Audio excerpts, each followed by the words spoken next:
नमस्ते। आज के इस खास विश्लेषण में हम सीधे एक बहुत ही दिलचस्प और मशहूर किताब के अंदर गोता लगाने वाले हैं, रॉबर्ट ग्रीन की द 48 लॉज ऑफ पावर।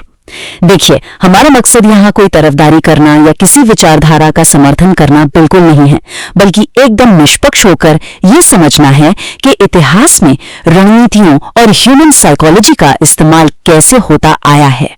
अब सबसे बड़ा सवाल ये उठता है कि आखिर ऐसा क्यों होता है कि कुछ लोग बड़ी ही आसानी से सत्ता और शक्ति के शिखर तक पहुंच जाते हैं, जबकि बाकी लोग बस संघर्ष ही करते रह जाते हैं। बस यही वो सवाल है जो हमें मैकियावेली के सिद्धांतों और इतिहास के उन पन्नों तक ले जाता है जिन्हें आज हम डिकोड करने वाले हैं। पावर यानी शक्ति। सच कहें तो ये एक बिल्कुल अदृश्य खेल की तरह है। ये शतरंज की छिपी हुई चालों या फिर कठपुतली के उन धागों जैसा है जो लगातार हमारे चारों तरफ काम कर रहे हैं। और इस किताब का भी यही मानना है कि अगर हमें इतिहास और लीडरशिप को सच में समझना है तो इन छिपी हुई चालों को पहचानना सबसे जरूरी कदम है। तो चलिए बिना देर किए शुरू करते हैं। आज हम 4 अहम हिस्सों पर बात करेंगे। पहला, अपने सीनियर्स और विरोधियों को कैसे संभालें। दूसरा, अपनी इमेज यानी धारणा बनाने की कला। तीसरा, सही रणनीति और एक्शन। और चौथा, हमारे आसपास के माहौल की ताकत। शुरुआत करते हैं हमारे पहले भाग से, वरिष्ठों और प्रतिद्वंदियों को संभालना, यानी पावर की इस सीढ़ी पर कैसे चढ़ें। पावर का पहला और शायद सबसे अहम नियम कहता है, अपने मास्टर से यानी अपने बॉस या गुरु से कभी ज्यादा चमक कर मत दिखो। फ्रांस के राजा लुई 14वें और उनके मंत्री निकोलस फूके का किस्सा इसका सबसे बेहतरीन उदाहरण है। फूके बहुत ही होशियार थे। उन्होंने राजा को इम्प्रेस करने के लिए एक बेहद शानदार पार्टी रखी जिसमें दूर दूर से लोग आए। लेकिन हुआ क्या, पार्टी में हर कोई फूके की ही तारीफ करने लगा। राजा को लगा कि उनका मंत्री तो उनसे भी ज्यादा पॉपुलर हो रहा है और इसका नतीजा फूके को सीधे जेल में डाल दिया गया, क्योंकि वो ये छोटी सी बात भूल गए थे कि जो ओहदे में बड़ा है उसे हमेशा यही महसूस होना चाहिए कि वो ही सबसे श्रेष्ठ है। इसी से जुड़ी एक और बहुत ही चौंकाने वाली बात है कि दोस्तों पर बहुत ज्यादा भरोसा करना कई बार खतरनाक साबित हो सकता है। दोस्त अक्सर इमोशंस में बह जाते हैं और उनमें जलन भी बहुत जल्दी पैदा हो सकती है। लेकिन दुश्मनों का मामला एकदम अलग है। जब आप किसी दुश्मन को मौका देते हैं तो वो अपनी वफादारी साबित करने और अपनी इज्जत बचाने के लिए कहीं ज्यादा जीत और मेहनत करता है। अमेरिका के राष्ट्रपति अब्राहम लिंकन ने बिल्कुल यही मास्टर स्ट्रोक खेला था। उन्होंने अपने सबसे बड़े विरोधी को ही अपनी कैबिनेट में मंत्री बना दिया और वो दुश्मन लिंकन की इज्जत बचाने के लिए उनका सबसे वफादार सहयोगी बन गया। है ना कमाल की रणनीति। चलिए अब बढ़ते हैं दूसरे भाग की तरफ, जो है धारणा या इमेज बनाने की कला।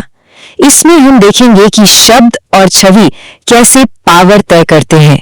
अब यहाँ जो बात सबसे ज्यादा सोचने वाली है वो है नियम नंबर 3, अपनी असली योजनाओं को हमेशा छिपाकर रखो, क्योंकि अगर लोगों को आपके असली प्लान का पता चल गया तो वो या तो उसे रोक देंगे या फिर उसका फायदा उठा लेंगे।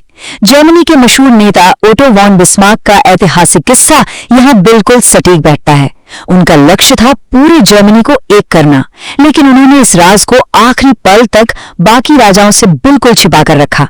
बाकी राजा तो यही सोचते रहे कि बिस्मार्क उनके फायदे के लिए काम कर रहे हैं, पर अंत में बाजी बिस्मार्क ने मारी और पूरा देश एक कर दिया।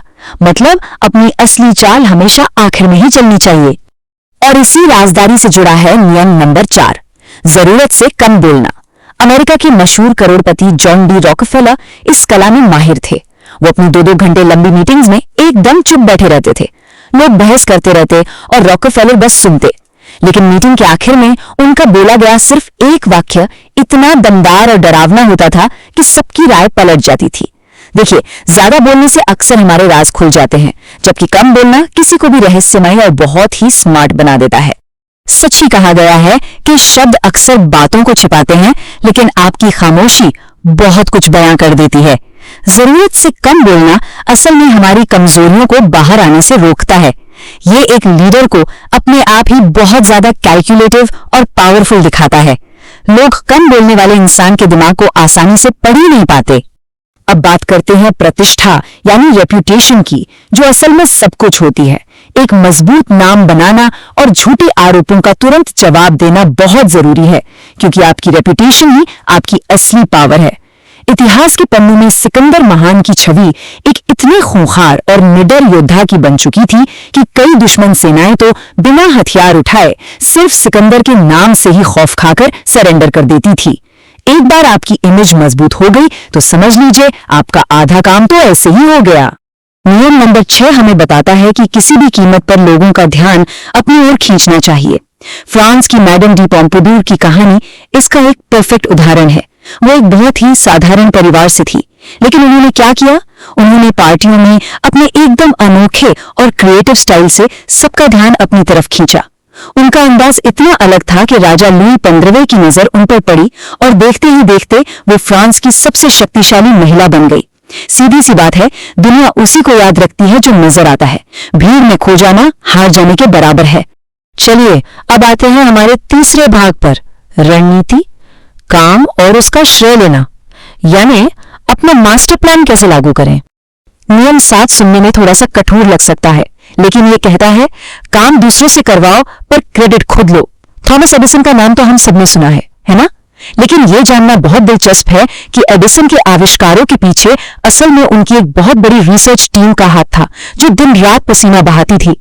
पर एडिसन ने बड़ी ही स्मार्टनेस के साथ उन फाइनल आविष्कारों पर अपने नाम की मोहर लगाई और दुनिया भर में एक महान वैज्ञानिक के तौर पर मशहूर हो गए। दुनिया हमेशा रिजल्ट देखती है, पीछे की मेहनत नहीं। इसीलिए महान काम के आगे मोहर हमेशा लीडर की ही लगती है। एक सच में चतुर रणनीति के 3 अहम कदम होते हैं। पहला, सही हालात बनाना, दूसरा, जनता को परेशानी महसूस करने देना और तीसरा, उनके खुद आपके पास समाधान मांगने आने का इंतजार करना। इसे कहते हैं लोगों को अपने पास बुलाने की कला। दूसरों के पीछे भागने से इंसान हमेशा कमजोर दिखता है। भारत के इतिहास में चाणक्य ने बिल्कुल इसी चारे यानी बेट रणनीति का इस्तेमाल किया था। उन्होंने ऐसे हालात पैदा किए कि जनता खुद परेशान हो गई और फिर समाधान के लिए खुशी खुशी चाणक्य और चंद्रगुप्त के पास मदद मांगने आई। एक और बहुत जरूरी बात, बहस से जीतने की कोशिश करना अक्सर सिर्फ नाराजगी ही बढ़ाता है और उससे साबित कुछ नहीं होता। इसके बजाय एक्शन यानी काम से जीतना एक ऐसा सबूत देता है जिसे कोई झुटला नहीं सकता। गैलीलियो ने लोगों से ये बहस नहीं की कि पृथ्वी घूमती है। इसके बजाय उन्होंने चुपचाप एक टेलीस्कोप बना दिया ताकि हर कोई अपनी आंखों से वो सच्चाई देख सके। काम हमेशा शब्दों से ज्यादा ऊंची आवाज में बोलता है। और अब हमारा चौथा और आखिरी भाग, माहौल की ताकत। हम किन लोगों के साथ रहते हैं, इसका क्या असर होता है। नियम 10 बहुत ही साफ शब्दों में कहता है, नाखुश और बदकिस्मत लोगों से हमेशा दूर रहें, क्योंकि नेगेटिविटी असल में एक वायरस की तरह होती है जो बहुत जल्दी फैलती है। ब्रिटिश प्रधानमंत्री नेविल चैम्बरलिन हमेशा कमजोर और नेगेटिव लोगों से घिरे रहते थे, जिसका सीधा असर द्वितीय विश्व युद्ध की कमजोर शुरुआत के रूप में दिखा। लेकिन इसके बिल्कुल उलट विंस्टन चर्चिल ने हमेशा आशावादी और मजबूत इरादों वाले लोगों को अपने आसपास रखा और आखिरकार युद्ध में शानदार जीत हासिल की। एक लीडर के आसपास का माहौल ही उसकी हार या जीत तय करता है। तो अगर हम इन सभी नियमों को समेटें तो सार कुछ ऐसा है। विरोधियों को संभालने के लिए बदले हुए दुश्मनों का इस्तेमाल करें। दोस्तों पर आंख मूंद कर भरोसा न करें। कोई बात साबित करनी हो तो ठोस सबूत दें, सिर्फ बातों की बहस में न पड़ें। और अपनी पब्लिक इमेज के लिए एक दमदार प्रतिष्ठा बनाएं। कभी भी भीड़ में छिपने की गलती ना करें। पावर के इस खेल में गजब का सेल्फ कंट्रोल और चीजों को बहुत बारीकी से देखने की